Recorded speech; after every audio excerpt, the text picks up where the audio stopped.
Collector वक्फ इमलाक case का जज कैसे हो सकता है? वक्फ तरमीमी बिल पर अवैसी का सवाल।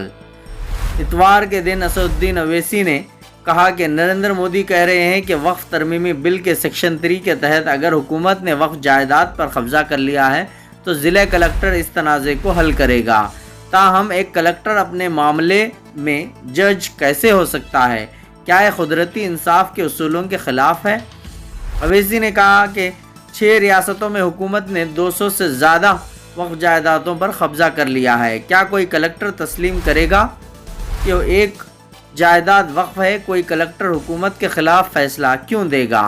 अवैसी ने मज़ीद इल्ज़ाम लगाया कि मोदी की ज़ेर क़यादत हुकूमत वक्फ तरमीम के ज़रिए मुसलमानों की ज़मीनों पर कब्ज़ा करना चाहती है। अवैसी ने कहा कि मोदी हुकूमत का मकसद मस्जिदों, क़ब्रस्तानों और मस्जिद के नीचे की ज़रई ज़मीन को छीनना है।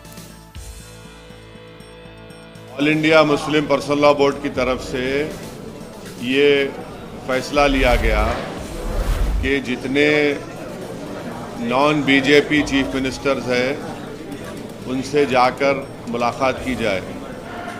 तो पिछले हफ्ते तमिलनाडु के सीएम से मुलाकात हुई थी।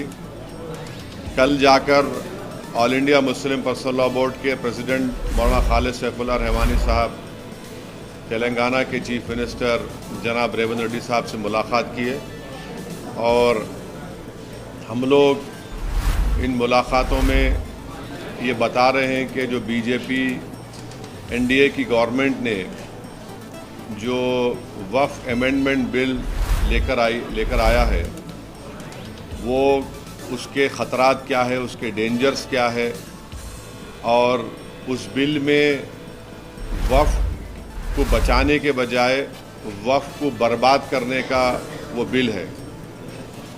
और हम लोग वेरियस उसमें प्रोविजंस बता रहे हैं, जो बिल के जो क्लॉजेस हैं उसका हम जिक्र करके बता रहे हैं कि ये इस बिल के ज़रिए से बीजेपी वक्फ को ख़त्म करना चाहती है और वक्फ प्रॉपर्टीज़ को ख़त्म करना चाहती है। इससे मुसलमानों के फ्रीडम ऑफ रिलीजन में फ़र्क पड़ेगा। इससे आर्टिकल 25, 26, आर्टिकल 14 का वायलेशन होगा।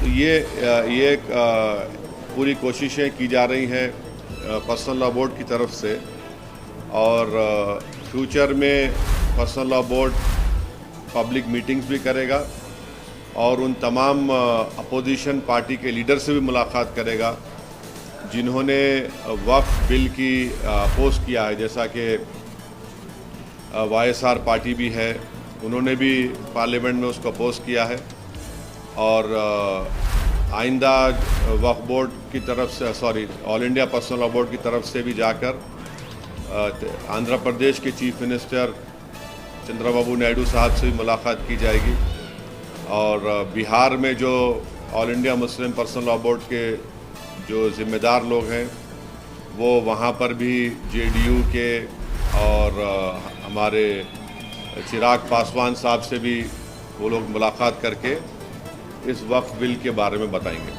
आज की स्पीड रोज न्यूज़ में बस इतना ही। मिलते हैं अगली